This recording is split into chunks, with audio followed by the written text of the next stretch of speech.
David Lloyd George's speech. The bully will be torn from his seat. September 20th, 1914. There is no man in this hall who throughout his political life has regarded the prospect of engaging in war with greater repugnance than myself. There is no man, either inside or outside this hall, who is more convinced than I that we could not have avoided the present war without national dishonor. A great nation ought to be ashamed of behaving like a fraudulent bankrupt trying to escape his obligations. The doctrine of a scrap of paper goes to the root of all public law. We are fighting against barbarism, and there is only one way of putting it right. If there are nations who say they will respect treaties only when it is in their interest to do so, we must make it to their interest to do so in the future. Have you read the Kaiser's speeches? If you have not a copy, I'd advise you to buy it. They will soon be out of print, and you won't have any more of the same again. They are all full of the clatter and bluster of the German militarists, the mailed fist, the shining armor. Poor old mailed fist! Its knuckles are getting a little bruised. Poor shining armor! The shine is being knocked off it. But there is the same swagger and boastfulness running through the whole of the speeches. You saw that remarkable speech which appeared in British Weekly. It is a very remarkable product as an illustration of the spirit we have got to fight. It is the speech to his soldiers on the way to the front. Remember that the German people are the chosen of God. On me as the German Emperor, the Spirit of God has descended. I am his weapon, his sword, and his vicegerent. Woe to the disobedient! Death to the cowards and unbelievers. There is nothing like it since the days of Muhammad. Lunacy is always distressing, but sometimes it is dangerous, and when you get manifested in the head of state, and it has become the policy of a great empire, it is about time that it should be ruthlessly put away. I do not believe he meant all these speeches. It was simply the martial straddle which he has acquired.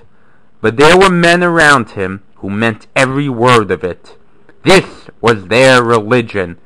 Treaties, they entangled the feet of Germany, cut them with the sword. Little nations, they hindered the advance of Germany, trampled them in the mire under the German heel. The Russian Slav, he challenges the supremacy of Germany in Europe. Hurl your allegiance at him and massacre him. Britain, she is a constant menace to the predominancy of Germany in the world. Wrest the trident from her hands. More than that, the new philosophy of Germany is to destroy Christianity. Sickly sentimentalism about sacrifice for others. Poor pap for German mouths. We will have the new diet. We will force it on the world. It will be made in Germany, a diet of blood and iron. What remains? Treaties have gone, the honor of nations has gone, liberty has gone. What is left, Germany? Germany is left. Deutschland über alles. That is what we are fighting. The claim of a predominancy of one civilization, a material one, a hard one. A civilization which at once rules and enslaves the world. Liberty goes, democracy vanishes, and unless Britain comes to the rescue, and her sons, it will be a dark day for humanity.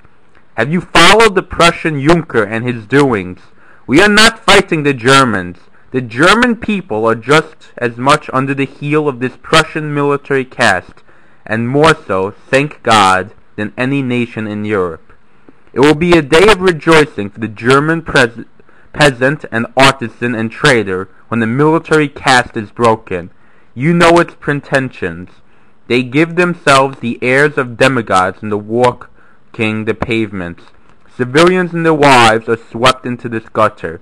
They have no right to stand in the way of the great Prussian soldier. Men, women, nations have all got to go. But this is all he has got to say. We are in a hurry. This is the answer he gave to Belgium. Rapidity of action is Germany's greatest asset, which means, I am in a hurry, clear out of my way. You know the type of motorist. The terror of the road was a 60-horsepower car who thinks the roads were made for him. Anybody who impedes the action of his car by a single mile is knocked down.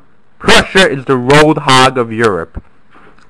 This struggle is a great war for the emancipation of Europe from the thraldom of the military caste, which has thrown its shadow upon 2 generations of men, and has now plunged the world into a welter of blood. If the old British spirit is still left to British hearts, the bully will be torn from his seat. They thought we could not beat him. It will not be easy. It will be a long job. It will be terrible.